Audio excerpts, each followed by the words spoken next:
topic of regularization. Um, okay, so to start with, so what's the motivation behind regularization here? So regularization is following like this Occam's principle, Occam's razor principle. So we usually, when we're fitting our models, we prefer to have the simplest hypothesis that is possible, but still it's like complex enough to explain your data, right?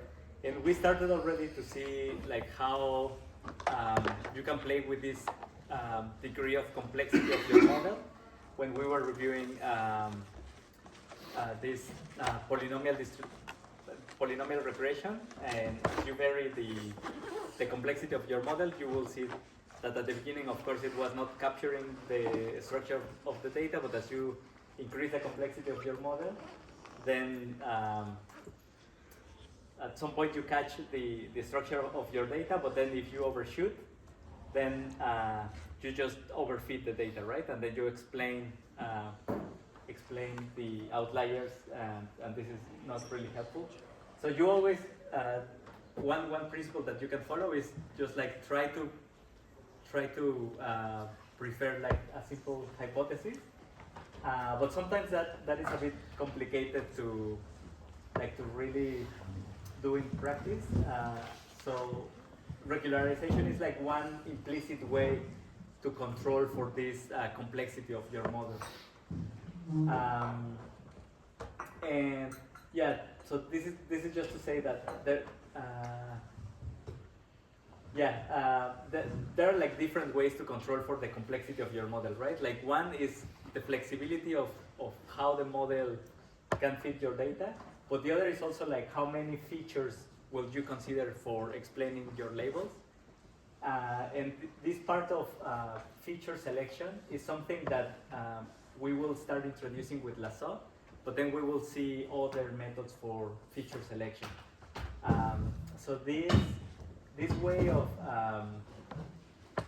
selecting which features are important for prediction is handled implicitly by the Lasso using this shrinkage methods.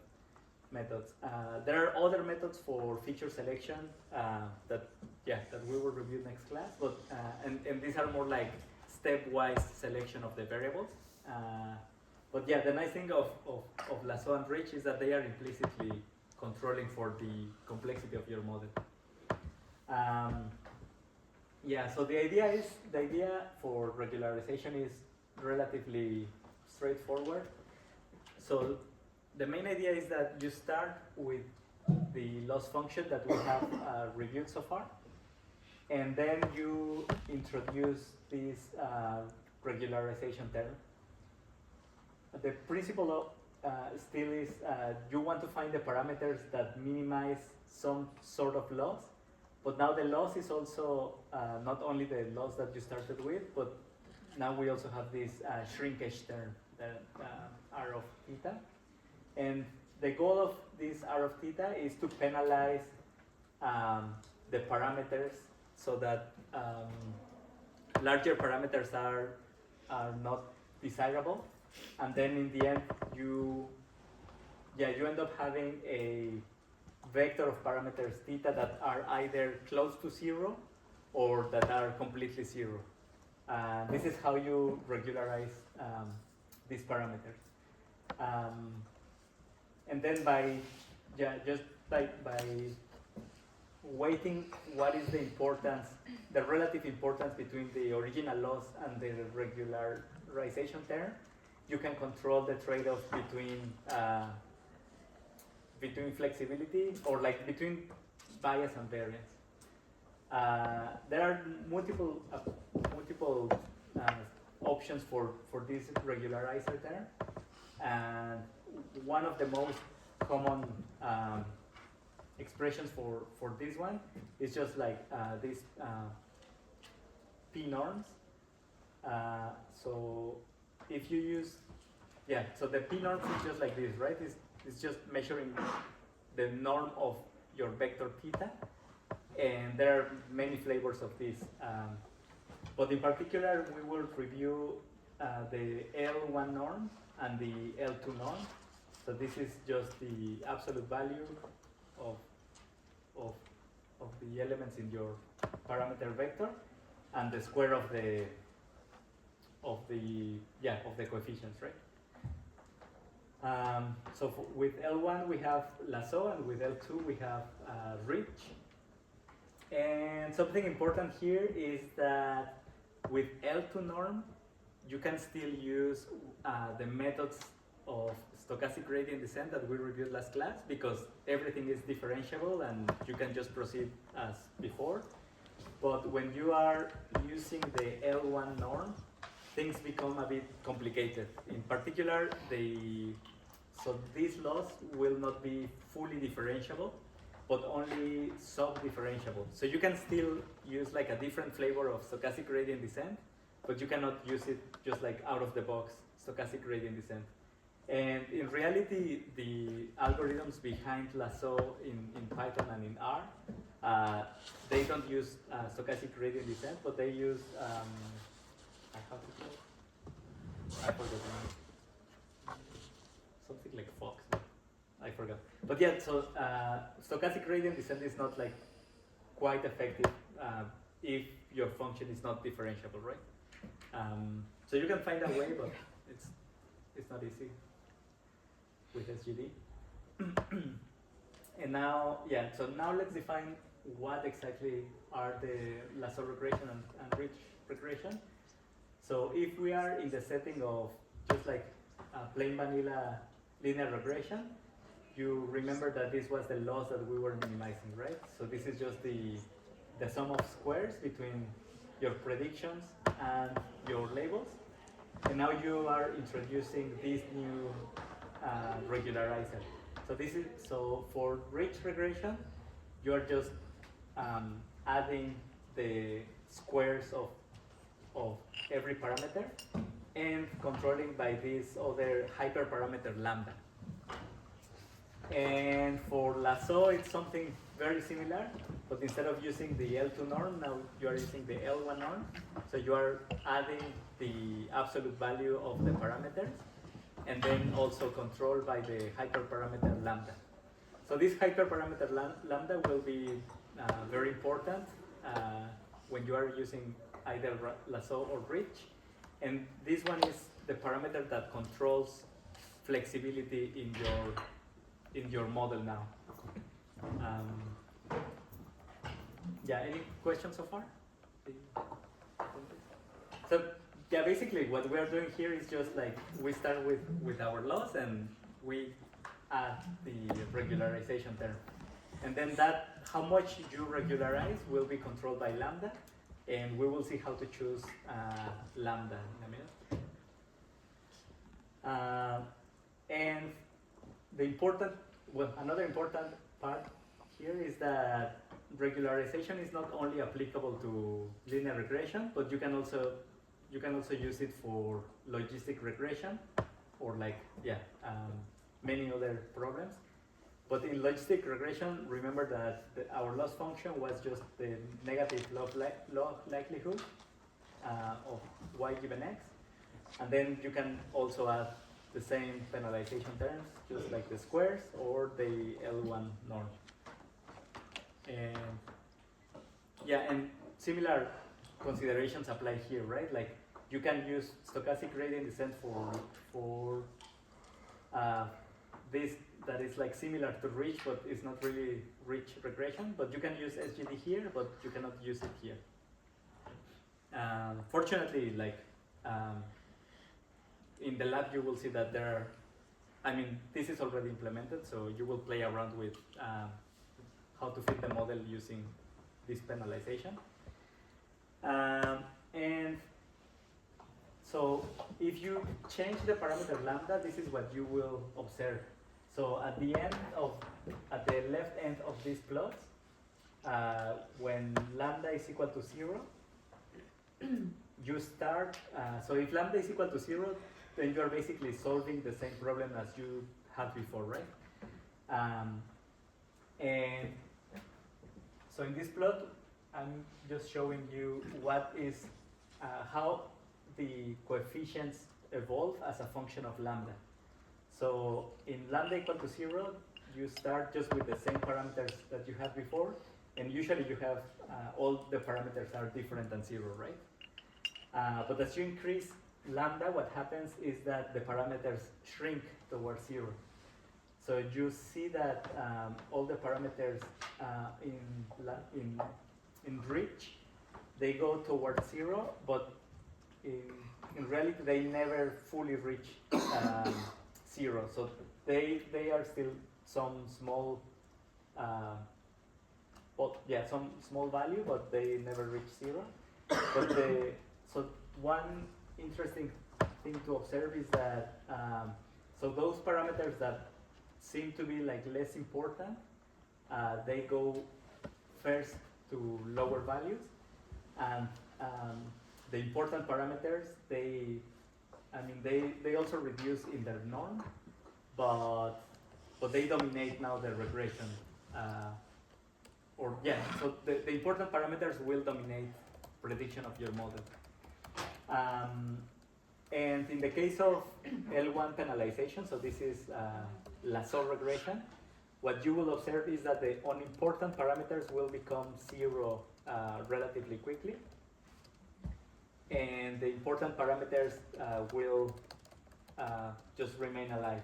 And you can see, for example, here that it's not like they are all like monotonically going towards 0, but as you reduce the importance of, as you reduce the influence of some of the uninformative parameters, the other important parameters gain relevance on explaining your model, right? So this is what happens in the blue one.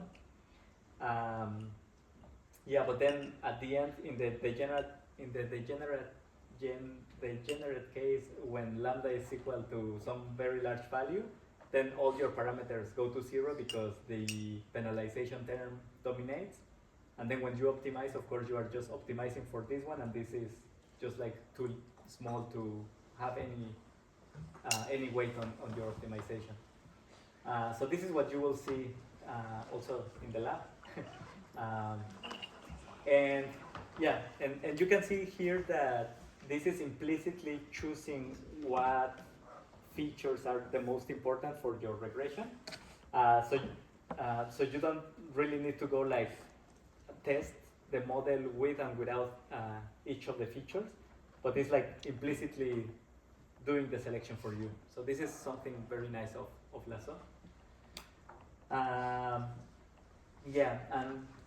And I also like this visualization to understand a little bit better what is happening with Lasso and Rich. So what is happening is that you can also, there is an alternative expression for this, solving this optimization problem.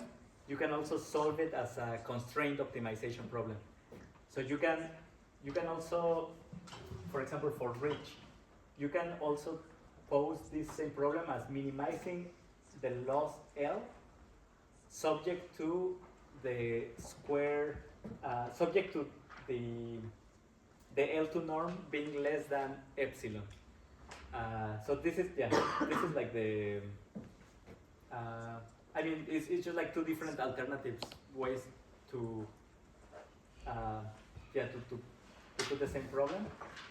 And if you consider this constrained optimization approach, Lasso is constraining the optimization to this square. And Rich is more like a constrained optimization within this circle. So then when you think about it, you have like two parts, right? So on one hand, you are trying to minimize your loss L. So this is like your optimization process will try to go towards this point over here, which is minimizing the loss. But you can minimize it only as far as your constrained optimization allows you to do it, right? So the closest point within Rich, will be like over here. So you see that this point, for example, is not really 0 in either beta 1 or beta 2, but it's a smaller value, right? Because you are like constraining the optimization and you cannot reach up to that point, and so this is what you will end up with. Whereas with lasso, because the region of optimization is like this square, we often end up with parameters equal to 0. Yeah. So then in this case, this is the parameter that is closer to the optimum OLS, but within that region. Yeah. Any question on this one? Is it entirely clear? Yes. Could you use lasso and or ridge also for the polynomial regression to kind of find the ideal theory? I mean, good question. I think, yeah, you can do it in principle. Yes, yeah, you can do it easily, yeah.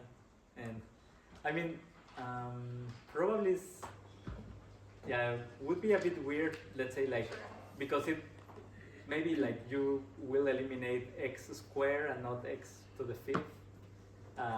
So that would be a bit odd, but I think it's possible. Yeah, I've never done it, but you can try it. Yeah, but that's true. Yeah, and then I think this is the final slide for. No, we have still a few more. So just like something that you will observe with lasso is that if you play with the parameter lambda, then your test error. So you will observe a similar behavior to what we saw with the polynomial case. So the complexity of your model will be controlled by this parameter lambda. And then there is a sweet spot in which lambda will reduce the test error, and that is like the recommended value of lambda for your model. So for this one, just remember to separate your data into training and validation, or training and test subsets, and just fit the lasso or rich model with your training data, and then change the parameter of lambda and evaluate what is the test error for every value of lambda. And then the value of lambda that minimizes the test error is the recommended one. Yeah, so this is that. And yeah, and just something important to keep in mind, you have already done this in lab, but it's important to standardize variables before you use lasso and ridge, because so far the methods that we have reviewed, they are invariant on the scale of the parameters. So basically, like if you multiply any feature and you use regular regression, the effect of multiplying that feature by C is just that the coefficient associated to that feature will be also scaled with a factor 1 over C. But with penalization is different, right? Because we are penalizing with respect to the norm of the parameters, and therefore they are not invariant to the scale of the parameter. So this is just to say that every time you use lasso and ridge, don't forget to standardize your data. And yeah, and then there is one final observation in lasso and ridge, and they are also the solution of another perspective of regression and classification. And these L1 and L2 regularization can be interpreted as the maximum a posteriori. And we will review this when we jump into Bayesian methods. But basically L2 will be similar to assuming a prior Gaussian distribution, and L1 will be assuming a Cauchy prior distribution for your parameters. But we will go into these details later. Yeah. So yeah, any questions so far? For today, I thought that maybe we can dedicate a little bit of time if any one of you want to talk about your data in the projects. So I will be in the coffee. yeah, we can chat. Just maybe one question. Maybe could you talk a little bit more about, like, in general the project? Like, what are you expecting? What is it kind of supposed to look like? Because from the memo, like, we get an impression. Okay, we're gonna have some data set. We're gonna predict some stuff, but like, what kind of models are we gonna be using? How is it gonna relate with the lectures and the labs? Like, I think it would kind of be helpful to get a bit more of an image of what it's gonna be like. Yeah, I think maybe I can send around like a few examples of like these short projects that I think are like a good benchmark. But in general, I think the idea is that you get familiar with like all the complexities of data analysis and estimation, like including, for example, choosing what data you want to use. I think it's also useful to explore what data is available out there and what methods you can use. But yeah, let's say like what I'm expecting is more like so something that shows that you tried out different approaches for predicting your data, and that your, let's say like the interpretation of the model is correct, and that you are building like a sensible analysis for that data that interests you. But let's say like that can be very broad, right? Depending on the application. But I think it's just like something that you would feel like, I don't know, good for reaching some conclusions about a given data set. Yeah, it's a bit broad, but yes. Or, okay. Yes. Okay, so like you say that you will send us some examples, but deadline for memo is today. Yes. So will it be extended? Because So, we're kind of struggling, I think everyone is struggling with the project. Maybe like the deadline will be extended. Okay. I mean, really like the expectations for today's deliverable is just to make sure that everybody has a data set in mind, or like some, let's say some application that you want to apply these methods to, but not necessarily like, okay, we are settling in one data set and you cannot change it. But let's, so the goal is just like, I wanted to see that everybody has something in mind, but not like super advanced or anything. So I think maybe we can keep it just like, maybe if you have two ideas of data sets that you want to use, you can put it there and just like elaborate on why you want to use those, and like what type of methods, if it's classification, if it's regression, and that will be enough for this deliverable. Okay. Yes. I was wondering about your suggestions for the complexity of the project, of how, I guess, like how in depth would you want the model to be? Would it have multiple different features, and would you, what's the size of the suggested data set? Would it be more like a smaller data set, a larger data set? Just to get an idea of the scope of the project you're expecting. Yeah. Also, like, so the size of the data again is a tricky question, because I mean, there are some data sets in practice that are relatively small, but are very complex to understand and to model. So maybe the size of the data is not like perhaps the best proxy for the complexity. But I would say like something that requires you to dedicate, I don't know, like maybe 3-4 hours per week for the analysis. That would be like something perhaps like a good approximation. Yeah, so like even, or yeah, what would be? Yeah, yeah, I think I need to think about more details on the, yeah, on that. Yes. Or Killian wants to. If it helps, I can talk about my project. That would be a great idea, yeah. So basically we had, there's like a Google data set where they had cars with pollution sensors, and they drove around different cities. It was like Hamburg, Dublin, one other, but being from Dublin, me and my group, we decided to do, try to predict like street level air pollution in Dublin. So we had this like, the car only drove around the city of Dublin once, but we wanted to use like traffic measurements and sort of we have like air pollution measurements from like stations that are like permanent, and so we wanted to like combine all that as well as like wind and weather to see if we could then predict, as if the car was driving around, like this like air pollution on like the street level.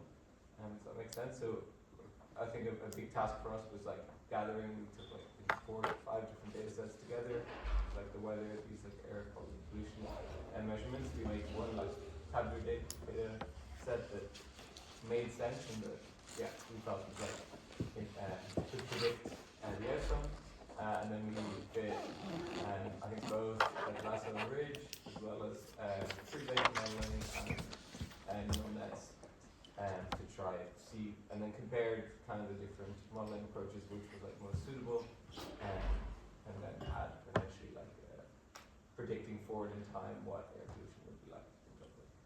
Yeah, and I think just something important is also like, I mean, we still have a few weeks for the project, so it would be nice that you experiment with many data sets, right? Like, keep in mind that more like the main goal is to identify some application that you are interested to explore, and then you can play with maybe 2 or 3 data sets that are related between each other or that analyze the problem from a different perspective, and then you apply methods, predictive methods for that on those. So I think it's more like the idea is that you get familiar with this data gathering, data analysis, like some visualizations, and then fitting the model, so that all that hassle, I think it's good that you're familiar with there and here. So, because I am sort of worried maybe about the final performance metrics of the model, because, for example, like we have the idea of using the Rebuild API, which is like an API that has different that scrapes and basically has a lot of news outlets from all over the world, and the idea is to use data from that to predict climate migration. So basically to use news and everything that are there, that this API has different tags on like the events that are happening, and to use that to predict migration in different places. Got it. So, like, in theory, this sounds really good, but what my concern or what I want to ask is basically, imagine we focus on this project and we do it and we put a lot of effort into the reprocessing and we try 3 different models and none of them work. Like, what do you think that's relevant, or because I mean, I imagine that it's important to have a model that works, but also given that we have a limited time frame, I'm not sure if it's better to, because I don't know, working with a Kaggle data set that are specifically made to be like for prediction and everything would be easier because you know that it works because it's on Kaggle. Yeah. But so yeah, basically, what's the trade-off? I mean, if it's better to aim for a model that's maybe more complex and to try different things, or if we should like focus on something easier and scalable and we know that will probably work. No, I think I mean, sounds like the ideal project. Probably it's better if you target like something complex that can be useful for you, like also in a future stage. And maybe what you can do is like at some point in the project you can say like, okay, a simplified version of this messy data would look like this, and then for this type of toy model you can even generate some synthetic data, and you can say like, okay, for this type of synthetic data we see that this model is like more amenable or solves the problem better. So in the end, it's not like the grade is not going to be on, okay, you increase the performance metric on this prediction task, but it's more like how. So I think the important thing to assess is that you are now able to, you know, like to compare different models and to just like use the packages to do this, and that you explore like somehow like many different available data sets. So I would say like, yeah, go for the more complex one, and just like try to have like a toy example there somewhere. Yes. I was going to ask about the predictive methods. So obviously we're only in the 4th week of class, so we haven't spoken about that many, but how flexible are you in us utilizing methods that we haven't spoken about in class that we may have used like in previous? Yeah, research? definitely, yeah. Okay. I'm open to that, yeah, Okay. for sure. Yeah, also like, for example, we haven't covered a lot of data visualization and exploration and, you know, metric statistics, just like predictive, no, not predictive, descriptive statistics. So all that would be nice to have also in the project. Okay. Yeah. Could you talk also a bit about the midterm thing? What kind of style quiz are we expecting? Should we expect? So for that one, I would say that it's gonna be relatively similar to the homework. Well, in the homework there were like it was a bit more towards coding, but it would be more conceptual for sure. So it would be like, okay, I don't know, like one simple question is like, what do you expect of lasso when lambda increases or things like that? But just like something that gives us enough time for an hour to cover 1 hour, but like reviewing most of the contents in the lectures. So maybe it's something that I can do. I guess I can just like resend what, because I've been deviating a little bit from the lecture, so from the readings that I put in the syllabus. So probably before the midterm, I can tell you just like, okay, please review this chapter in this book for this specific lecture. And then, but the questions will be based on the contents that we have reviewed. So I'm not gonna go like somewhere, in some topics that we haven't covered. But it's more like conceptual. Yeah, and is it dependent? So do we write on paper or is it? No, let's do it with paper. That one. We write on paper. Exactly. Okay. It would be open question or like multiple question exam? A bit of both, I would say. So it's not multiple choice, or you said it's No, also multiple? maybe like a couple of questions, multiple choice, some more like open. Yeah. Yeah. I guess if you already found a data set and you're trying to figure out if it has, I guess, good properties for it to be used in a third model or for prediction, for example, it's a really cool data set on conflict. And I was thinking of maybe using it to predict the directionality of conflict in certain regions. But I don't really know, since I've never built some of these things, I've never used some of these algorithms, I don't know if the data set is good or that has some of what I need to do that. You know? So I think what we can do for that in today's deliverable, you can say like, okay, this is the variable that I want to predict, and this is the sort of data that I'm planning to use, and then when I review it, I can. I mean, if you are more explicit about like what data set you are using and maybe like include some examples, then probably I can give you some advice. But yeah, the point is that you start like exploring the data, and we can chat. Yes. You mentioned having multiple data sets for now. Do you want that like touched upon in the memo really quickly? The things that we're talking about, Like or do you maybe just some want our main candidates ones, of data sets or something. Okay. That would be great. Awesome. Yes. Just also a quick question on like feasibility. We've talked about some of the methods like LDA or like naive-based classifier. I mean, these are also used a lot in NLP. Can we use like text-based data sets, or should we rather like just stick to tabular data if we can? That's a good question. So I mean, it's more complex, this text or like NLP stuff. Let's assume we've worked with something similar before. I mean, you can if you are experienced with that, then you are more than welcome to use it. Because of course you can also like do some proxies to transform language stuff into tabular data by frequencies or something. But yeah, if you're experienced with that, of course, like feel free to use it. What if you're not experienced with it, but want to do it? Yeah, that's gonna be a like challenge. not at all any like natural language stuff in the syllabus. Yeah.